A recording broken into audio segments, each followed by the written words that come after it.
शीरुषं देवं विश्वाक्षं विश्वशम्भुवं विश्वं नारायणं देवमक्षरं परमं पदं विश्वतः परमां नित्यं विश्वं नारायणगुं हरिं विश्वमेवेदं पुरुषस्तद्विश्वमुपजीवति पतिं विश्वस्यात्मेश्वरगुं शाश्वतगुं शिवमच्युतं नारायणं महाज्ञेयं विश्वात्मानं परायणम्।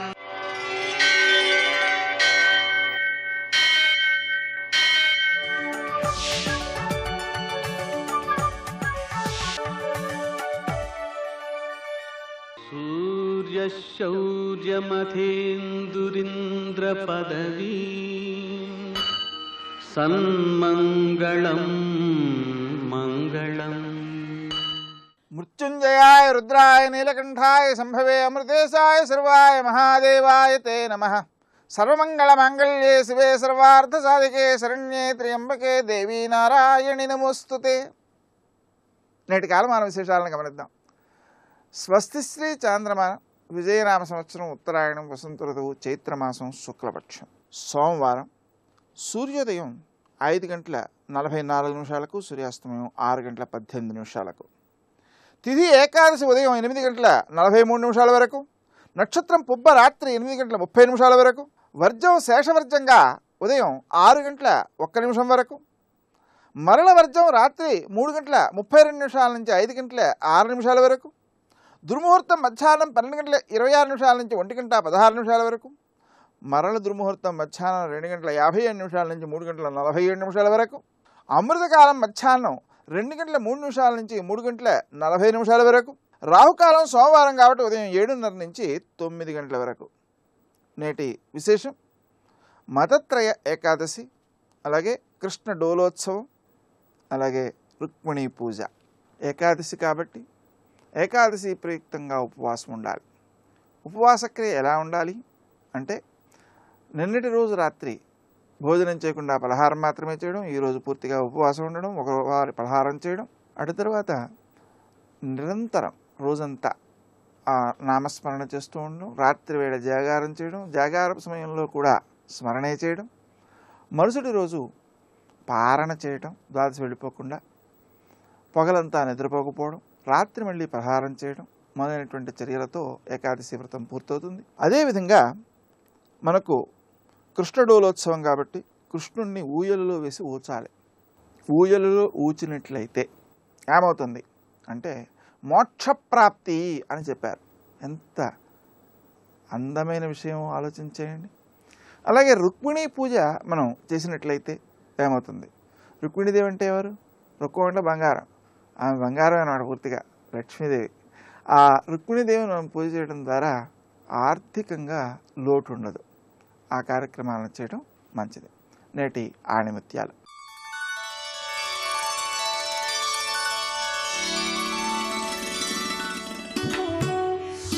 శత్రువును క్షమించడం అంటే అతన్ని జయించడమే.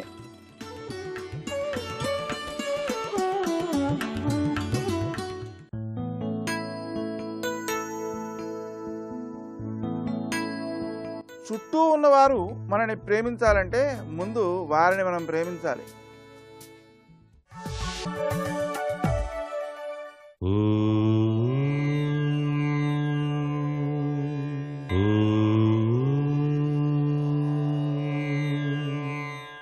ఓం నమః శివాయ. ఓం నమో నారాయణాయ. శ్రీమాత్రే నమః. పంచభూతలింగాలు అని చెప్పేసి మనకున్నాయి. ఈ పంచభూతాల లింగాల్లో ఏమిటి దీని యొక్క గొప్ప లక్షణము అని చెప్పేసి ఆలోచన చేసినట్లయితే పంచభూతాల యొక్క సాక్షీభూత దైవం పరమేశ్వరుడే అని చెప్పటం. మనకి పృథ్వీలింగం కంచిలో ఉన్నది, జలలింగం జంబుకేశ్వరంలో ఉంది, తేజోలింగం తిరువణ్ణామలైలో ఉంది, వాయులింగం శ్రీకాళహస్తిలో ఉంది, ఆకాశలింగం చిదంబరంలో ఉంది. ఇందులో కంచి, జంబుకేశ్వరం, తిరువణ్ణామలై, చిదంబరం అనేటువంటి క్షేత్రాలన్నీ కూడా తమిళనాడులోనే ఉన్నాయి. కాళహస్తి మాత్రం తిరుపతికి సమీపంలో మనకు కనిపిస్తుంది. ఇక్కడ గొప్ప విశేష లక్షణం మనం గ్రహించాలి. పంచభూతలింగాలుగా స్వామివారు సాక్షాత్కరించి పంచముఖ పరమేశ్వరుడుగా కూడా విరాజిల్లుతూ ఉన్నాడు. ఒక్క పరమేశ్వరుడికి మాత్రమే పంచముఖాలున్నాయి. పూర్వం బ్రహ్మదేవుడికి కూడాను 5 ముఖాలు ఉండేవి. 5 ముఖాలు ఉంటే ఈ పరమేశ్వరుడితో నేనే గొప్ప అని చెప్పేసి వాగ్వివాదం చేయడం చేత స్వామివారు తన గోటితో అలా ముఖాన్ని బ్రహ్మదేవుడికి ఉన్నది తొలగించేశాడు. 5 ముఖాలులో ఒక ముఖం తొలగించిన తర్వాతనే జ్ఞానం సంప్రాప్తమైంది. నేను నిమిత్త మాత్రుణ్ణి పరమేశ అని చెప్పేసి చెప్పడం జరిగింది. అలాగే అయితే పరమేశ్వరుడు ఏం చేశాడు? తాను ఈ బ్రహ్మదేవుని యొక్క 5వ ముఖాన్ని తొలగించాను కాబట్టి ఈ యొక్క పాప నివృత్తి కోసం తీర్థక్షేత్రాలని దర్శించడం మొదలుపెట్టి కాశీ దివ్య క్షేత్రంలోకి వచ్చి అక్కడ పరిపూర్ణవంతమైనటువంటి తత్వాన్ని పొందాడు. ఆద్యంతము కూడాను కాశీ క్షేత్రాన్ని మించిన క్షేత్రం ఈ ప్రపంచంలో మరొకటి లేదు అని చెప్పేసి శాస్త్రం. అందుకే మానవుడై పుట్టిన ప్రతి ఒక్కరూ జీవితంలో ఒక్కసారైనా ఆ కాశీ దివ్య క్షేత్రాన్ని దర్శించాలి. సర్వపాపాలు కూడాను హరించబడతాయి అని చెప్పేసి శాస్త్రం. ఇక్కడ పంచభూతలింగాల యొక్క విశిష్టత, ఆయన జలలింగంగా ఉన్నాడు. నీరు లేకపోతే జీవితం ఉందా చెప్పండి? లేదు కదా. ఆ నీటిని కూడా ప్రసాదించేది స్వామివారే, గంగమ్మని. అందుకనే ఆయన తన జటాజూటంలో బంధించి ఉంచాడన్నమాట. అలాగే పృథ్వీలింగ స్వరూపంలో ఆయన విరాజిల్లుతున్నాడు. ఈ భూమిని సృష్టించింది నేనే అని చెప్పేసి చెప్పటం. అలాగే తేజోలింగంలో ఆది అంతము లేని పరమాత్మ తన స్వరూపాన్ని తానే సృష్టించుకున్నది ఇక్కడే. అది తేజస్సు కలిగినటువంటి అగ్నిలింగం తిరువణ్ణామలైలో ఉంది. అలాగే మానవ జీవితానికి ఉచ్ఛ్వాస నిశ్వాసాలు ఎంత ప్రాధాన్యతనిస్తాయో అది సోహం తత్వము అని చెప్పడమే వాయులింగ ప్రభావం. గాలికి అలా దీపం మిళుకు మిళుకుమంటూ కదలాడుతున్నా దీపం మాత్రం ఆరిపోదు. ఇదే మన శరీరంలో ఉండేటువంటి గొప్ప విశేష లక్షణంగా భావన చేస్తూ దేహమే దేవాలయంగా భావన చేసి పరమేశ్వరుణ్ణి ఆవాహన చేసుకొని ఎవరైతే అంగన్యాసకరన్యాసాలతో నిత్యం కూడాను ధ్యానం చేస్తారో, అభిషేకార్చన చేస్తారో వారి జీవితం పరమపావనమై తీరుతుంది అని చెప్పడం. సర్వే జనా సుఖినో భవంతు.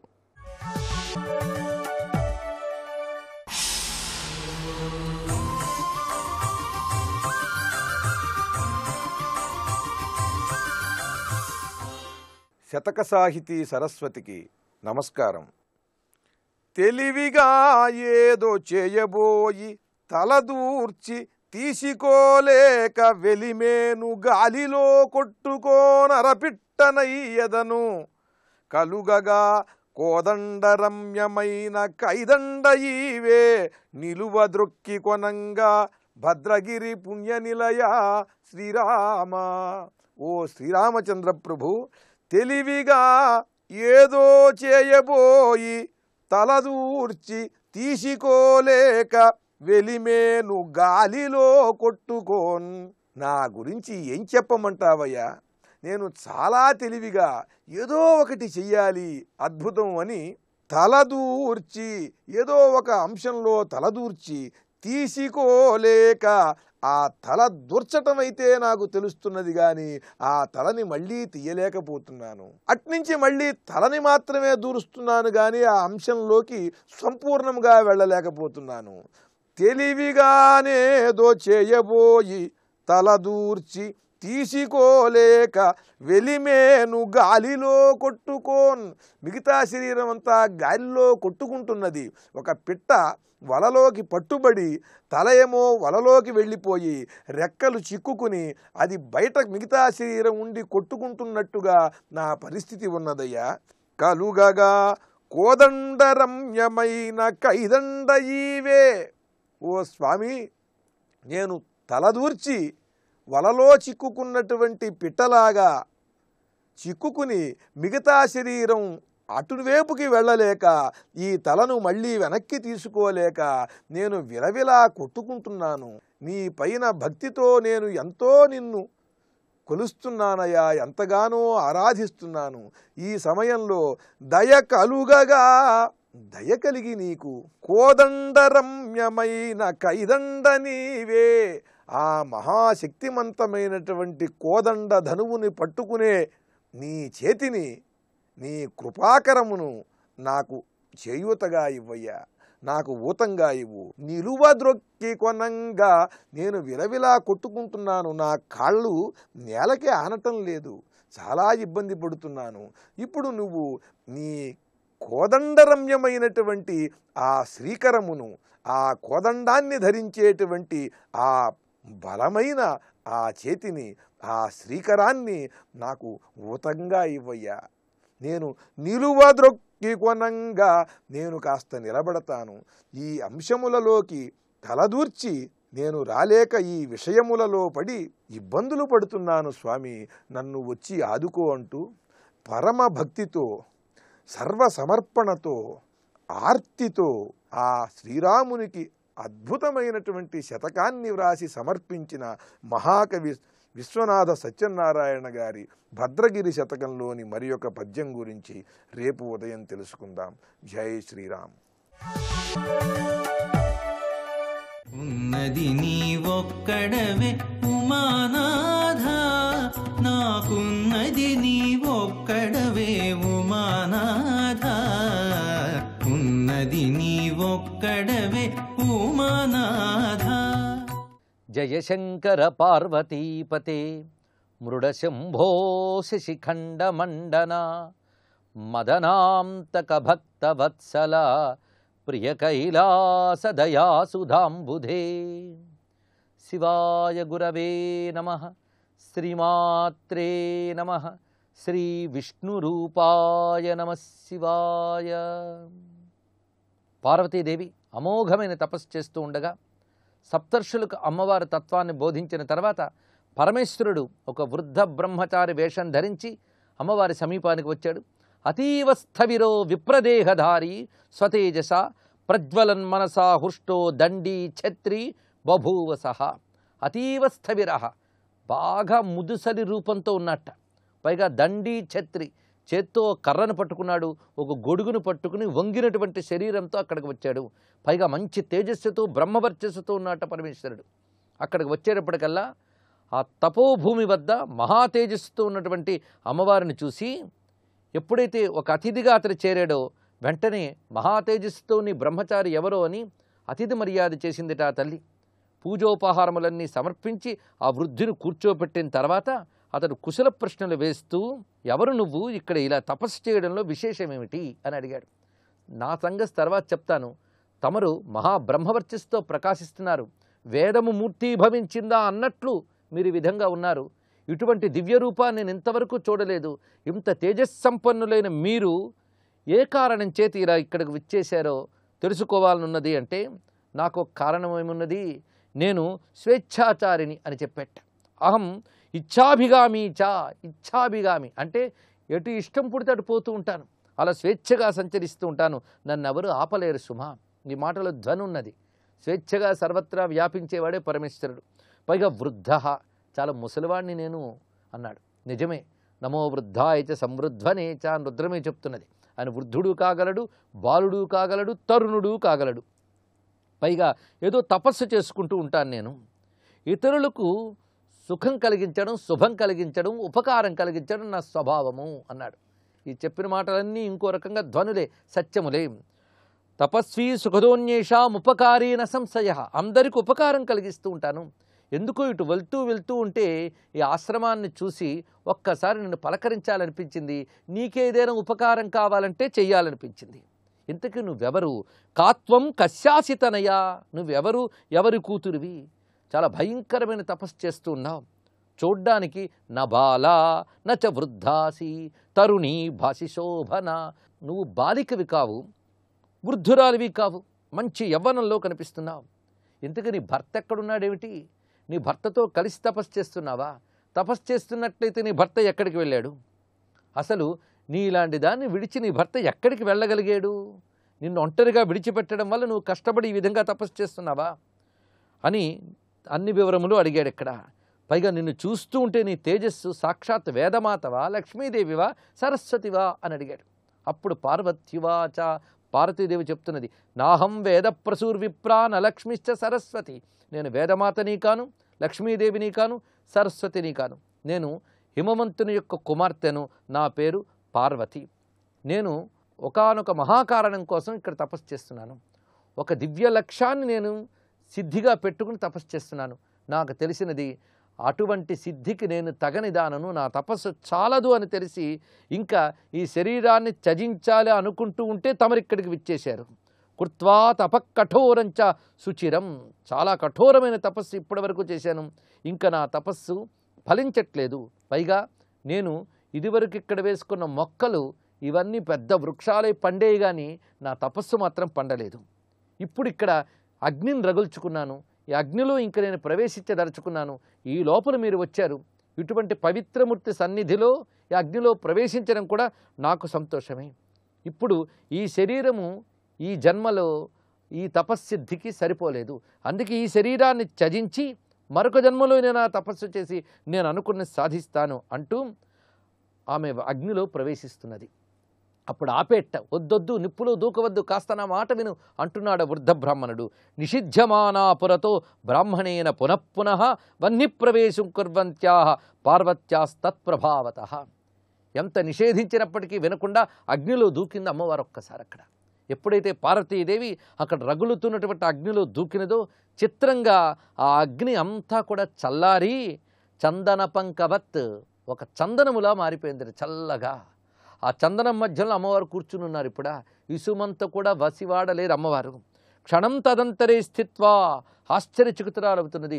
నిప్పులో దూకాను, నిప్పు ఎంత చల్లబడిపోయిందేంటి, ఇక్కడ ఉన్నటువంటి బ్రాహ్మణుని యొక్క ప్రభావమా అనుకున్నదట. ఆ వృద్ధ బ్రాహ్మణుడి ప్రభావమో లేక ఆ మహాతపస్సుని యొక్క తప ప్రభావమో మొత్తానికి ఆ అగ్ని అంతా చల్లబడింది. అప్పుడు అంటున్నాడు ఆ వృద్ధ బ్రాహ్మణుడు, అహో తపస్తే కిం భద్రే నబుద్ధం కించిదేవహి. ఆహా, నీ తపస్సు చాలా ఆశ్చర్యకరంగా ఉన్నదే, నీ తపశ్శక్తి చాలా గొప్పది. లేకపోతే అగ్ని ఏమాత్రము నిన్ను దగ్ధం చేయకుండా చందనంగా మారిపోయిందంటే నీ తపస్సు ఇంత గొప్పది. ఇంత గొప్ప తపస్సు ఎవరి కోసం చేస్తున్నావు? అగ్నిని కూడా చందనంలా మార్చివేసినంత గొప్ప తపస్సునిది. ఇంత తపస్సు ఎవరి కోసం చేస్తున్నావో ఏమిటో నాకు చెప్పకుండా నువ్వు ఈ దూకడం ఏం బాగోలేదు సుమా, ఇప్పుడైనా చెప్పు, ఎవరి కోసం చేస్తున్నావు? పైగా ఎవరినో వరించాను అన్నావే మాటల సందర్భంలో, ఆ వరించింది ఎవరు? పైగా నువ్వు ఒకరిని వరించాలా? నిన్ను వరించి ఎవడైనా చేపడతాడు. పైగా చెప్తున్నావు హిమవత్ పర్వతరాజపుత్రికవి అని. హిమవత్ పర్వతరాజపుత్రిక అంటే హిమవంతుడెవరు? దేవతాత్మ. సర్వదేవతలు నీ పర్వతం మీదే తిరుగుతూ ఉంటారే, అలాంటిది నువ్వు ఎవరిని వరించవలసిన అవసరం ఉన్నది? కులే ప్రసూతి ప్రథమస్య వేధస త్రిలోక సౌందర్యమివోదితం వపుః అమృగ్యమైశ్వర్య సుఖం నవం వయః తపఫలం స్యాత్ కిమతః పరం వద. ఎప్పుడైనా తపస్సు ఎందుకు చేస్తారంటే గొప్ప పుట్టుక కోసం చేస్తారు, గొప్ప సౌందర్యం కోసం చేస్తారు, పైగా గొప్ప సుఖం, గొప్ప ఐశ్వర్యం, వీటి కోసం ఎవరైనా తపస్సు చేస్తారు. నాకు తెలిసి అన్నీ నీకున్నాయి. నువ్వు గొప్ప పుట్టుక పొందేవు, గొప్ప సౌందర్యం నీ దగ్గర ఉన్నది. అందరూ ఏ ఐశ్వర్యాల కోసం వెతుకుతారో ఐశ్వర్యములన్నీ నీ వద్ద ఉన్నాయి. పైగా చక్కటి వయస్సు ఉన్నది. ఇంకేం తపఫలం కావాలి? దేనికోసం తపస్సు చేస్తున్నావు? పోనీ ఉత్తమమైన పతి కావాలి అంటే సర్వదేవతలు కూడా మీ తండ్రి గారి సమీపంలోనే సంచరిస్తూ ఉంటారే, అటువంటప్పుడు ఎవరు కాదంటారు? అందులో ఒక శ్రేష్ఠుని నువ్వు ఎంచి వివాహం చేసుకోవచ్చు. కోరుకుంటే స్వర్గమే వస్తుంది సన్నిధికి, ఎందుకంటే దేవతలందరూ సంచరిస్తున్న చోటు కదా. పైగా ఎవరైనా సరే రత్నాన్ని తాము వెతుకు వెళ్తారు కానీ రత్నం తనను ఎవరు ధరిస్తారా అని వెతుక్కోదు. నువ్వు రత్నం లాంటి దానివి, నిన్ను వెతుక్కుంటే ఏ మహానుభావుడైనా వస్తాడు. అంతేగాని నువ్వు ఎవరో ధరించాలని వెతకవలసిన అవసరం లేదు కదా. నరత్నం అన్విష్యతి మృగ్యతే హి తత్. చక్కటి మాట ఇక్కడ కాళిదాసు యొక్క కవిత్వంలోని మాట ఇది. నా రత్నం అన్విష్యతి మృగ్యతే హి తత్. రత్నం ఎవరి కోసం వెతకదు, రత్నాన్ని ఎవరైనా వెతుక్కుంటారు. అందుకే నిన్ను వెతుక్కుంటే ఏ మహానుభావుడో రావాలి కదా. అందుకు నువ్వు ఈ తపస్సు చేయడం అనేది ఎందుకో తెలియట్లేదు అంటే అప్పుడు అమ్మవారు ఆ కలిగినటువంటి ఈ ఆశ్చర్యకరమైన సంఘటనతోనే హృదయం బరువెక్కింది. తాను ఎందుకు తపస్సు చేస్తున్నదో వివరించమని తన దగ్గర ఉన్నటువంటి జయ విజయ అనబడే చెరికత్తెరికి సైగ చేసిందట. అప్పుడు ఆ పరిచారకులు చెప్తున్నారు, శృణు సాధో ప్రవక్ష్యామి పార్వతీ చరితం పరం. ఇప్పుడు ఈ పార్వతీదేవి ఎందుకు తపస్సు చేస్తున్నదో మేము చెప్తున్నాం. పరమేశ్వరుడు సదాశివుడు రుద్రుడు పతిగా కావాలని తపస్సు చేస్తున్నది. పైగా నారదుడు చెప్పిన ప్రకారంగా ఇప్పటికీ ఎన్నో సంవత్సరాలు తపస్సు చేసింది. అయినప్పటికీ ఇంకా ఫలితం లభించలేదు, పట్టుదల వేడలేదు. ఆఖరికి ఈ తపస్సిద్ధికి తాను యోగ్యురాలను కాను అనుకుంటూ శరీరాన్ని త్యజించడానికి సిద్ధపడింది. ఈ లోపల తమరు ఇచ్చేశారు, ఇది ఉన్న విషయం అని చెప్పగానే అప్పుడు పరమేశ్వరుడు మాట్లాడడం మొదలుపెట్టాడు. ఇదేమైనా బాగుందా నీకు? ఆ రుద్రుణ్ణి పతిగా వలచావా? నీకు బుద్ధి చెప్పేవాళ్ళు ఎవరు లేరా? పైగా యువకులకి యువతులకి ఒక ఆవేశం కలిగి ఆలోచన కలిగితే ఎవరు చెప్పినా వినరు. కానీ పెద్దలు చెప్పాలి, చెప్పిన మాట వినాలి. నువ్వు ఆ శివుని వరునిగా ఎలా వలచావు? అతనితో నీకు వివాహం అనేది వింటేనే నాకు చాలా ఆశ్చర్యకరంగా ఉన్నది. పైగా వివాహ సమయం అనేది ఊహించుకోవడానికి కూడా కొంచెం ఆశ్చర్యమే. ఎందుకంటే అతడు సర్పాన్ని కంకణంగా ధరిస్తాడు, నువ్వు స్వర్ణ కంకణమును ధరించి ఉంటావు. ఆ పాణిగ్రహణ సమయంలో చెయ్యి పట్టుకున్నప్పుడు బుస్సుమని ఆ పాము వస్తూ ఉంటే చూడ్డానికి ఏమైనా బాగుంటుందా? నువ్వు చక్కటి చందనమలదకున్నటువంటి బంగారు మేనిచాయితో ఉంటే అని చితాభస్వం పూసుకొని వరుడుగా కూర్చుంటాడా? ఏమైనా బాగుందా? అసలు అప్పుడప్పుడు చర్మాంబరం ధరిస్తూ ఉంటాడు. దిగంబరుడు కూడా ఖ్యాతి అతడిది. అతడెక్కడ? చక్కని పట్టుబులువలు కట్టుకున్నటువంటి రాచకన్యవు నువ్వెక్కడా? ఇదేమైనా బాగున్నదా? పైగా జడలు కట్టిన తల, మేనిలో సర్పాలు వేలాడుతూ అటువంటి ఆ శరీరాన్ని నువ్వు ఏ విధంగా చేపడతావు? ఇదంతా చూస్తూ ఉంటే సూర్యతేజ పరిత్యజ్య ఖజ్జోత జ్యుతిమిచ్చసి, సూర్య తేజస్సుని విడిచిపెట్టి మినుగురు పురుగు కాంతి కోసం వెళుతున్నట్టుంది సుమా. పట్టుబొల్లుల్ని విడిచిపెట్టి చర్మాంబరం ధరించడానికి సిద్ధపడినట్టుంది సుమా. అటువంటి వాడి కోసమా గృహవాసం పరిత్యజ్య వనవాసం సమీహసే. గృహవాసాన్ని విడిచిపెట్టి వనవాసానికి వచ్చావు, ఇదేం బావులేదు సుమా. క్వత్వం కమలపత్రాక్షి క్వాసౌ వై త్రివిలోచన. కమలపత్రములు వంటి నీ అందమైన నేత్రములు ఎక్కడ? ఎగుడు దిగుడు కల్లా ముక్కంటి ఎక్కడ? చక్కటి చంద్రుని వంటి నీ వదనం ఎక్కడ? 5 మోముల శివుడెక్కడ? నీది అందమైనటువంటి వేణీ శిరసితే దివ్య, చక్కని జడ వేసుకున్నటువంటి జుట్టు నీది. ఈ మాట చాలా చక్కగా పట్టుకోవలసింది. వేణీ శిరసితే దివ్య. స్త్రీ ఎప్పుడూ కూడా జడ వేసుకునే ఉండాలి, జుట్టు విరగబోసుకుని ఉండరాదు. సాధనలు చేసిన, తపస్సులు చేసిన, పూజలు చేసిన విరగబోసుకున్న జుట్టు పైశాచిక లక్షణం కలిగి ఉన్నది. పైగా దుష్టశక్తులు ప్రవేశిస్తాయట శరీరంలో, జుట్టు విరగబోసుకుంటాయి. అవి ఆ చివరికి కొసలు వేలాడకూడదు, అవి ముడివేసుకుని ఉండాలి. అలాగే తలస్నానం చేసి వచ్చినా ఆ కొసలను ముడివేసుకుని సాధన చేయాలి. ఇక్కడ అమ్మవారి గురించి వర్ణించేటప్పుడు కూడా వేణీ శిరసి తే దివ్య, నీది చక్కని జడ, అదే ఒక నాగుపాములాగా ఉన్నది నీ జడ. ఆయన ఒంటి నిండా పాములు ఉన్నాయి. పైన ఆయన శిరస్సు ఎలా ఉన్నది? ఒక్కసారి వరుడు వధువు అంటే పక్కపక్కన ఉండి ఊహించుకుంటే ఒకరొకరు తగినట్లుండాలి. ఎక్కడైనా తగినట్లుందా? అక్కడ చూడు, అతను జటాజూటం శివస్యేవ ప్రసిద్ధం పరిచక్షతే, అతను జటాజూటం ధరించి ఉంటాడు అంటూ ఆ శివుని యొక్క వికృత వేషాన్ని చెప్తూ శివనింద చేయడం మొదలుపెట్టాడు. ఎవరు? ఆ వృద్ధ బ్రాహ్మణుడు. వృద్ధ బ్రాహ్మణుడా? వృద్ధ బ్రహ్మచారి రూపంలో ఉన్న శివుడే శివుని నిందిస్తున్నాడు. సప్తర్షి చేసిన నింద సరిపోలేదు, తనను తానే నిందించుకుంటున్నాడు పరమేశ్వరుడు. కోపంతో వింటూ ఉన్నది పార్వతీదేవి. మిగిలిన ఘట్టాన్ని రేపు తెలుసుకుందాం. సర్వం శ్రీ సాంబ సదాశివ చరణారవిందార్పణమస్తు. శ్రీరాఘవం దశరథాత్మజమప్రమేయం సీతాపతిం రఘుకులాన్వయరత్నదీపం.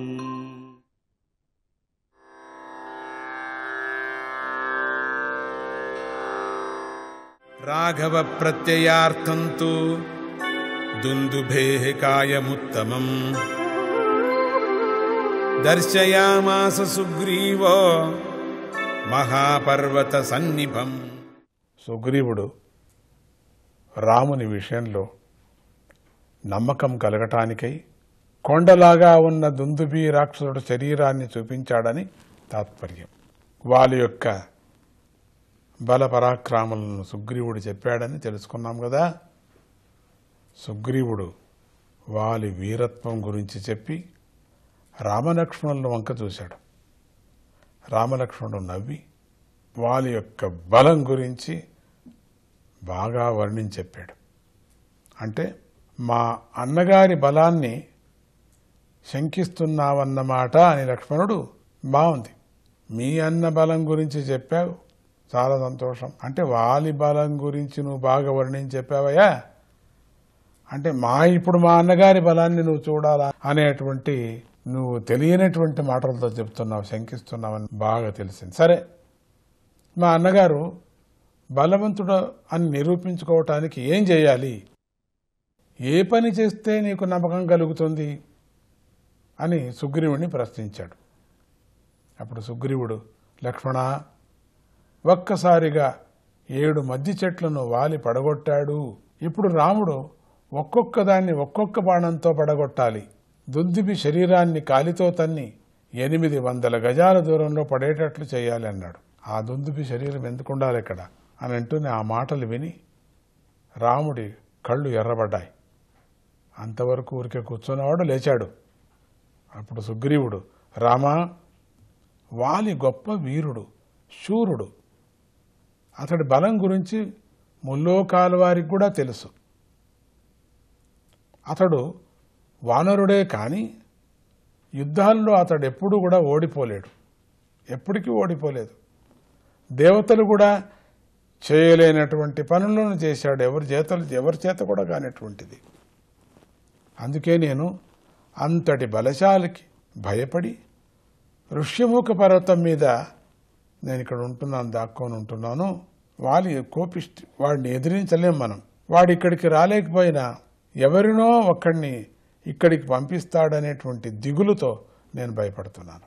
ఎవరు ఎక్కగల సామర్థ్యం ఉంటుందో ఈ కొండకు, వాళ్ళు ఎక్కి నన్ను ఏమన్నా చేస్తారని నాకు భయంగా ఉంది. రామా, దుష్టుడైన నా అన్న యొక్క బల పరాక్రమాలు ఎంతటివో నాకు తెలుసు కాబట్టే ఇంతగా వివరించాను. నిన్ను శంకించటం కాదు స్వామి, నువ్వు హిమవంతుడి వంటి ధైర్యం గలవాడివి నువ్వు కదా. నీ బల పరాక్రమాలు నాకు తెలియవు. నువ్వు యుద్ధం చేస్తుండగా నేనెప్పుడూ చూడలేదు కదా. శ్రీరామ, నీ పరిపూర్ణ ధైర్యం వల్ల నాకు ధైర్యం పెరుగుతుంది. నువ్వే నాకు అండ. నువ్వు మంచి గుణాలు గలవాడివి స్వామి, పాపం లేని వాడివి. నువ్వు సాయం చేస్తే నేను విజయం సాధిస్తాను. అగ్ని సాక్షిగా మిత్రుడయ్యాము కదా, దానివల్ల నా బంధువులు స్నేహితులు నన్ను పూజిస్తారు. నీ మూలకంగా వారు నన్ను గౌరవిస్తున్నారు. ఆత్మజ్ఞానులకు ఎవరి మీదైనా ప్రేమ వస్తే అది స్థిరంగా నిలబడిపోతుంది కదా. అన్ని వేళల్లోనూ అన్ని సందర్భాల్లోనూ ప్రతి మనిషికి స్నేహితుడే పరమగతి. అందుకే ఒక స్నేహితుడు మరొక స్నేహితుడి కోసం తన ధనాన్ని, సుఖాన్ని, చివరకు ప్రాణాన్ని కూడా వదులుకుంటాడు. అదే నిజమైన ప్రాణ స్నేహం. కలియుగ స్నేహాల మాదిరి కాదు. ఉండే వరకు ఇంకోటి తీసుకొని తిని తర్వాత వెళ్ళిపోవటం కాదు. అక్కడ ఆ స్నేహం కాదు ఇది. ఆ స్నేహం చూడండి ఎట్లా స్నేహం, మంచి స్నేహం. స్వామి, మా అన్న బలం చూసుకొని భయపడుతున్నానే కానీ నిన్ను అవమానించటం కాదు స్వామి, నేను భయపెట్టడానికి కాదు స్వామి మిమ్మల్ని. అగ్నిలాగా వెలుగుతున్నటువంటి నీ తేజస్సు, నీ మాట, నీ బుద్ధి, నీ ధైర్యము, నీ ఆకారము చూస్తుంటే ఒక్కసారిగా భగ్గున మండే అగ్నిలాగానూ ఉన్నావు స్వామి. నిన్ను నేను శంకించటం, అనుమానించటమా? వాళ్ళ నుండి నన్ను కాపాడు అంటున్నానంతే. నాకు అతడి భయం లేకుండా చెయ్యి అన్నాడు సుగ్రీవుడు దీనంగా. శ్రీరాముడి సుగ్రీవుడిని చూసి చిరునవ్వులు చిందించాడు. కోపం వచ్చిన వాడికి నవ్వులు చిందించాడు. చూస్తున్నా ముందుకు సీతారామాభ్యాం నమః.